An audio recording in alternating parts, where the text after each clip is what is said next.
Now, tip number 3 is to do with tables.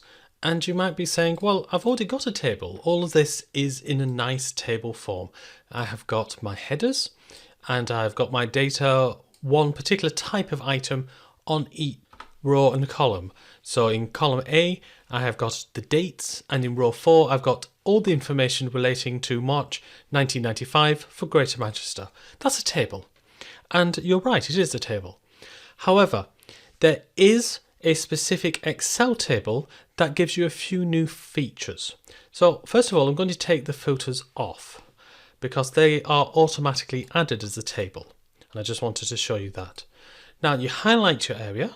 And if you're wondering how I managed to highlight this area so quickly, I went to the first cell, I scrolled down, I clicked on Shift and the last cell. So I highlight the area and I go to Insert, Table. It's going to ask you whether you've got headers, in other words, whether you've got a row describing the information. Click OK if all of that is correct. And you've now got a table. Now, instantly you can see filters have been added, and we've got this color coding as well.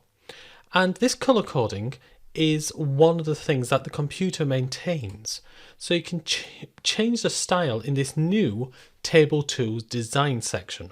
So suppose I wanted something a bit more orangey, and you can see various different types of styles that can be formatted instantly. Now, you'll notice that row 1586 is not part of the table. If I click onto it, you'll see that the Table Tools menu disappears.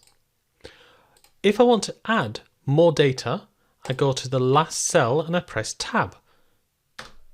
And that extends the table downwards, and here I can put in my new data. So suppose I had data for 2017 for the West Yorkshire area.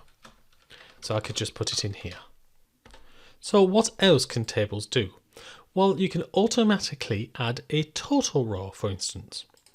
So this total row remains regardless of how much data there is. So if I now add in additional data and press Tab, the total row goes down a column. Now I can add my total to any of these columns. So maybe I want the count of the number of region names. I click inside the total row and you see there's a little drop down next to it, suddenly appearing. So I click in that and I say I want the count. And there we are, automatically done. 1585, and that figure will always be correct for this table no matter how much data you add to it or delete it. This flat price, I want the average of this flat price. That's fine as well. Very quick to do and easy to maintain. So sales volume, I want the sum of that. Now here's where it really gets good. If I put in a formula inside the table, so I'm going to extend the table by just adding an extra column header. So I'm not going to do anything else. I'm outside of the table now. You can see Table Tools menu is not there, and I'm going to add the word difference, and I'm going to press enter. Look what happens. The table gets extended. You can see all of the formatting. So I want the difference between the detached price and the flat or apartment price. So I'm going to, normally you would have to say equals, okay, what cell is this? That's I2 minus, what cell is this? J2. Now, even if I was to do it that way, notice what's happened.